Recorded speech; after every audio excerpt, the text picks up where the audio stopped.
Hey, what is up YouTube? This is Merman Master coming at you guys from the Team Time Riders YouTube channel today with a very special video for you all. In today's video, if you haven't been able to tell already, we are going to be doing a deck profile on the one and only Inzektor deck.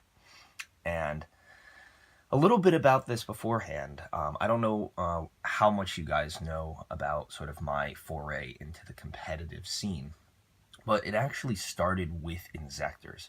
I got into the game at around like end of 2010, early 2011, and this was right as Plant format was ending, and the big three decks at the time were being established. Those three decks were, of course, Windups, Dino Rabbit, and Inzektors. Inzektors were insane because they marked a time where monster effects were switching to become, sort of what they are in the game today. The rampant popping and all of this kind of stuff. And beforehand, we'd only had like engines and things like that in Plant Synchro. Other decks at the time, like Agents, maybe did one or two pop, but a lot of your effort was put into your spells and traps or spamming your board with lots of monsters that didn't really do anything versus monsters that did.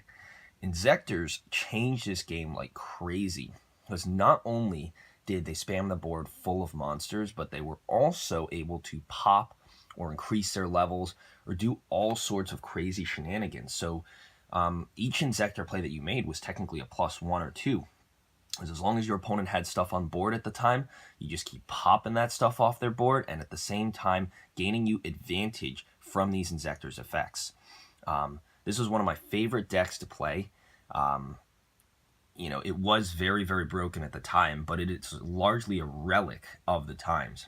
We only have one Dragonfly and one Hornet, which are the two main monsters. But as you can see in front of you, the brand new Link has just come out, Inzektor Picofalena.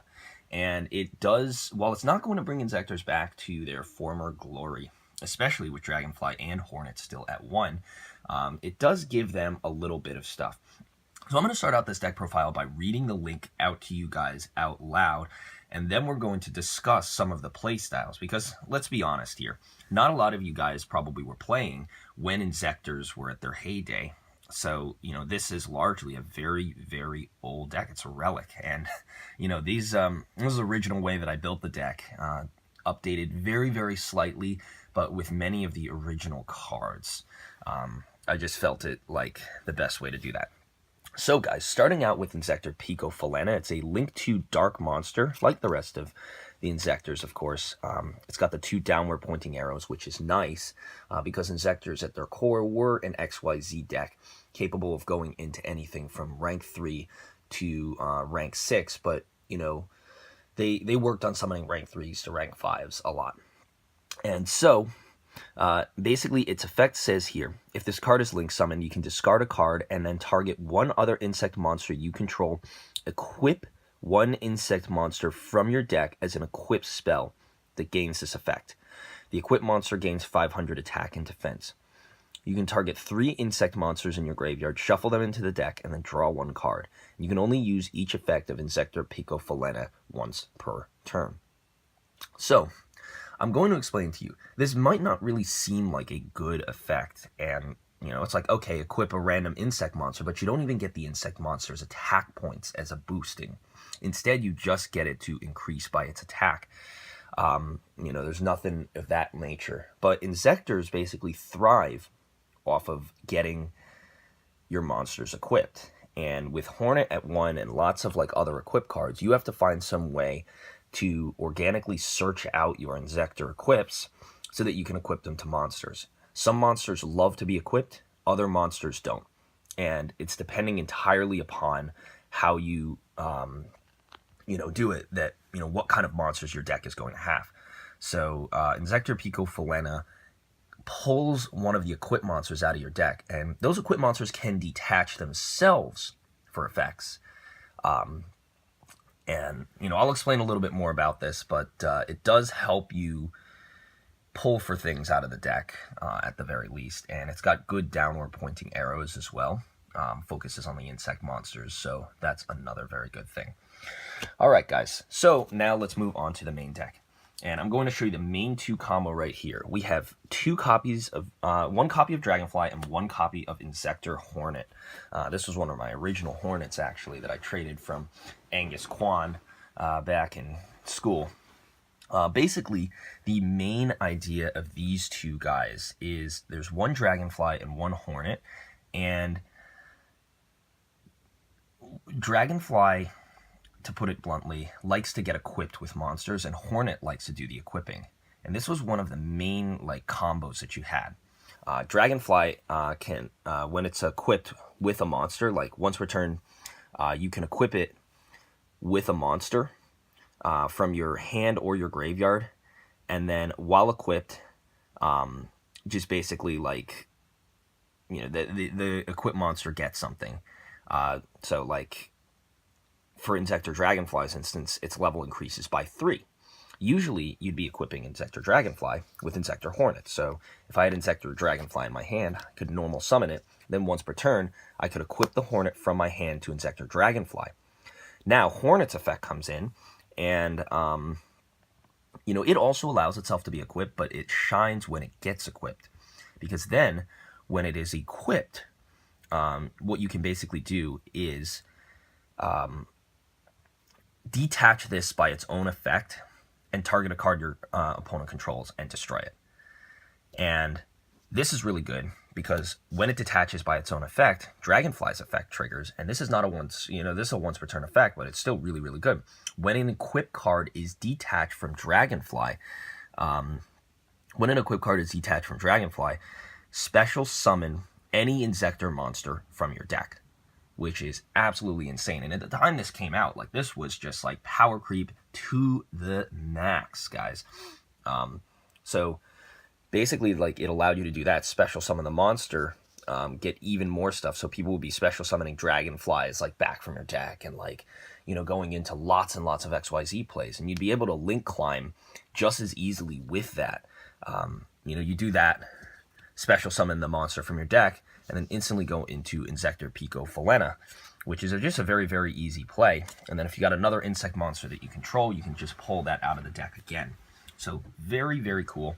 An interesting combo swing like that. So I just thought I'd go over that. The next card that you always like to pull out of the deck, guys, is going to be 1 Inzektor Centipede, or 3 copies of Inzektor Centipede, because of course this is at 3, and this is your main one. When you get this card, you want to search it, or you want to get this as you can, because like Dragonfly, if it's attached, you can detach a material. So it can only equip itself with an Inzektor once per turn, but if an equipped card is sent to the graveyard or destroyed while equipped to either of these, it doesn't matter how many equipped cards you equip to them, they'll still be able to trigger every single time and search you or special summon you one from your deck. So it's really, really good in that nature. It also has that level 3 effect, but you barely use that. So you just equip these guys, and just awesome plays right there. The next card we have in the deck is going to be 1 copy of Inzektor Giga Mantis. Giga Mantis is your big boy, and he basically increases your monster's attack power by 2,400 if he's equipped, and then if he's destroyed while he's equipped, so sometime you can basically special summon an Inzektor from your grave. So let's say you've got a centipede in your graveyard, and Dragonfly is equipped. Dragonfly's effect can activate one. Giga Mantis can equip itself, so it doesn't have to be equipped by Dragonfly or Centipede. So you have Dragonfly, equip Giga Mantis from your hand to it, do Hornet, and then Hornet's effect can actually pop Giga Mantis. You'll get 2 special summons from deck, and 1 special summon from grave, just like that. And then, that's just basically what you do. And, then each one of these guys can equip your Hornets and keep going off on plays. Where Hornet stops, however, is when your opponent runs out of stuff to destroy. So a lot of times people would have empty fields versus Inzektors. And this was one of the biggest issues that Inzektors had until this card came out. This card is 3 copies of Inzektor Ladybug.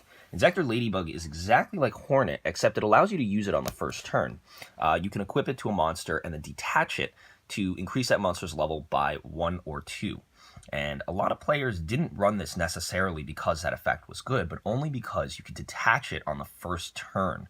If you detach Ladybug on the first turn that you're working with it, you increase your level by 2, and then you do it again, and then you can go into a rank 5, such as a couple of the Inzektor insects that are out right now. There's one that allows you to steal a monster from your opponent's side of the field, which is really good. But most of the time, people would go into Crimson Shadow Armor Ninja, number 12, because that was the best card to go into rank 5-wise. You know, you'd be running Tyrus, Adrius, and that card. So, you know, our XYZ options at the time were kind of limited, which is why this was good. But, you know, you can use this to just basically help you get your Inzektor effects off, because you do this on a Dragonfly, detach, Dragonfly special summon Centipede, then you attach it again to Centipede through Centipede's effect, detach once more to increase Centipede's level, Centipede gets a search. So, very, very good. Next, I'm running 1 copy of Hopper. This has always been a tech card for me. Basically, you can detach this, and you can target an Inzektor monster, and it can attack directly. This was a TCG exclusive, by the way. Very, very interesting card. And its level 4 is a little bit odd as well. It does, like, have that level, you know, sort of gain there. But, you know, most of the time, you won't really have, like, really strong Inzektor monsters. So, you know, there's not really anything that you can do in that relation to that. Next, we've got 1 Mystic Tomato. As Edo Marcus proved in his hero deck profile, Mystic Tomato can be good in the right scenarios. You know, you have Mystic Tomato, and you can just basically, like, when it's attacked and destroyed, you can grab something out of your deck. Insect monsters don't have a lot of searching, and with Hornet and Dragonfly both at 1, and with probably no plans to put them back to 3 anytime soon, you know, we got to do whatever we can to, you know, work with them right there. Next, we've got a copy of Armageddon Knight. Plain and simple, it sends the Hornet to your graveyard. And that's the big thing, is making sure you have a searched Hornet, a searched Ladybug, whatever you need, like even if it's Hopper, to be able to equip from grave or hand to one of your Inzektor monsters. Because those, like, to be fair, like, the reason why you run those things is not because of the equip effects, but because they can detach themselves and help you get your searches and help you get your plays going. Next, we've got 2 Summoner Monks in here. Pretty much the same thing. Fetch your stuff, you know, make your plays, and that's pretty much it. And now, finally, we're getting on to the end here. So I'm teching in right now, and I don't know whether or not this is going to change, but I've got 3 Skullmeisters. Skullmeister is a really, really good hand trap, and basically, when an effect activates in your opponent's graveyard, you can quick effect this and send it to negate the effect. So very, very cool. You know, not really like as practical as some of the other hand traps out there, but I feel like this one is at least good. You can, I used to have Veilers in here. This actually used to be 3 Max Cs way back in the day, but you know, we had to move that out into Veilers, and then finally back down. Ogres, Ashes, whatever you want to put in here, that's all up to you. This is a little bit more budget. The next cards you can also take out for, like, Ogres and Ashes as well. But they can also be summoned off of Summoner Monks, so that's really, really good. And then the final monsters that we're running are 3 copies of Card Trooper. Guess what, guys? Troop Dupe Scoop is back, and it is back with a vengeance. We have never had that in this deck, but this Card Trooper was actually a original Billy Break idea. Where you run 2 Card Troopers, and then you get stuff, and you got Call the Haunteds, and you can bring the stuff back from your graveyard. Really, you know, beneficial for that. I'm thinking about replacing Call of the Haunted in here with the Back to the Front, because you don't really do anything with your Inzektors in attack mode, and you always want to be XYZ, and you're linking them off and making, you know, plays in big boards. But 3 Card Trooper and 3 Machine Dupe. For those who don't know how Troop Dupe Scoop works, Card Trooper has less than 500 attack. Card Trooper, Machine Dupe, grab 2 from the deck, 2 more from the deck, mill 9. Each one of them goes up to 1900, and you just profit from there. Next cards we got 3 copies of Mystical Space Typhoon. Of course, take these out, replace them with Twin Twisters, Galaxy Cyclones, whatever you want. These Mystical Space Typhoons have been here in the since the beginning of the deck, so I just consider them sort of proxies in here. Next, we got 3 Pot of Dualities. Back when I was really collecting, I had like 12 or 13 of these supers, but really, really good card. Just search through your deck. You need to do deck thingy. You need to do deck searching. It's absolutely of paramount importance in this deck just to grab your combo pieces with all of your Inzektors at 1, which is, you know, your 2 main Inzektors at 1. Like, you know, if your shit gets stopped or banished, like, you are up shit's creek without a paddle. Pot of Duality helps you dig through, get to your combo pieces as fast as you can. Now, the last Inzektor card we're running in the deck is actually 2 copies of Inzektor Sword Zecalibur. Why is Zecalibur so good? It's just an equip card. You'd be surprised running Zecalibur in a in a deck in 2018, but what it does is it allows you to equip it to a monster, gains 800 attack, and then when this card is sent to the graveyard, and it doesn't matter whether it's equipped or not, Giga Mantis has to be sent while it's equipped, whereas Zecalibur can be sent at any time. Just if it's sent to the grave, you can fetch an Inzektor monster in your graveyard, add it back to your hand. So that's really, really good. And there was actually an OTK combo that involved around Dragonfly, Hornet, and Zecalibur, because you could do that first turn. If you have Zecalibur, your first turn plays become open, because now you can equip Zecalibur from your hand to the field, and then equip Hornet from your hand or graveyard. Hornet's effect can pop Zecalibur instead. You get 2 special summons on the field, and Zecalibur fetches you something from grave. And then from there, you just keep going off on your combos and building up your board presence from there. So, well, excuse me, guys. Both are really, really good. Next cards we got in here are Pharaoh's Servant Originals, 2 copies of Insect Imitation. I thought about like adding some of the new insect support in here, but to be honest with you guys, like, most of that support just does its own thing, and Inzektors are doing its own thing. But Insect Imitation was a Weevil card back from Pharaoh's Servant. Nobody ever thought was going to be any good, but oh lord, in this deck, it was incredible, guys. Basically allows you to target a monster you control, tribute it, and then special summon an insect monster with higher level. So it's the spiritual predecessor to Transmodify. However, with Insect Imitation being the way that it is, you know, it is a very, very, like, good card because it doesn't have to focus on the type or attribute of the monster. So you can instead just use Insect Imitation for its main ability. Very, very cool card. Very, very beneficial for your plays. And just like pulls your insects out of the deck. You have a Dragonfly that you need to get out of your deck. You know, you just summon Ladybug, tribute with Insect Imitation, and there you go. You got Dragonfly. You can keep going off into plays. Final 2 cards we're running in here, Foolish Burial and Dark Hole. Foolish Burial gets your Hornet to the graveyard. Dark Hole pops the whole field. Replace this with a Raigeki if you feel so inclined. Now moving on to the trap cards. Starting things out right now with 2 copies of Threatening Roar. Threatening Roar was a huge, huge card. Threatening Roar, battle faders, all sorts of stuff. Anything that stops the battle phase while your opponent is like building a massive, massive board is great in this deck. And Threatening Roar is no exception. This was used back in 2012 by Michael Stibbins in his duel against Norberto Leon in the finals of YCS Seattle, I think it was. One of those YCSs. It was Mermail's first outing as a official deck, and Michael took the event with Inzektors because he Threatening Roared a full field of Leon's monsters and then just went off on his Inzektor plays after that. So the idea is get your opponent to make a big board, hopefully with not that many negations on there, because those negations will screw up your day. But make a big board and then just be able to catch your opponent sort of with their proverbial pants down, and you can just pop their board the next turn on your leisure. So that's what Threatening Roar is in there for.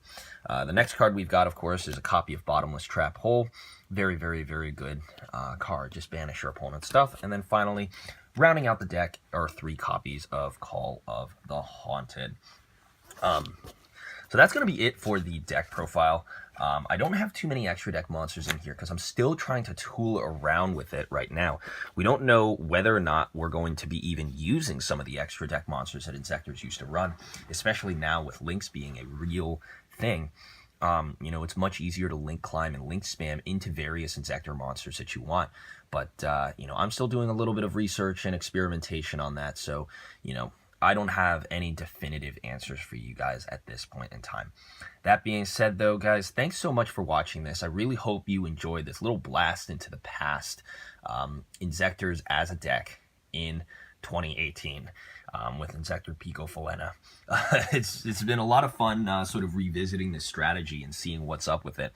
But yeah, guys, if you liked the video, please remember to give a rate, comment, and subscribe on the Team Time Riders YouTube channel. And with that, guys, I'm going to be signing out. This has been the Mermail Master. See you guys later. Peace.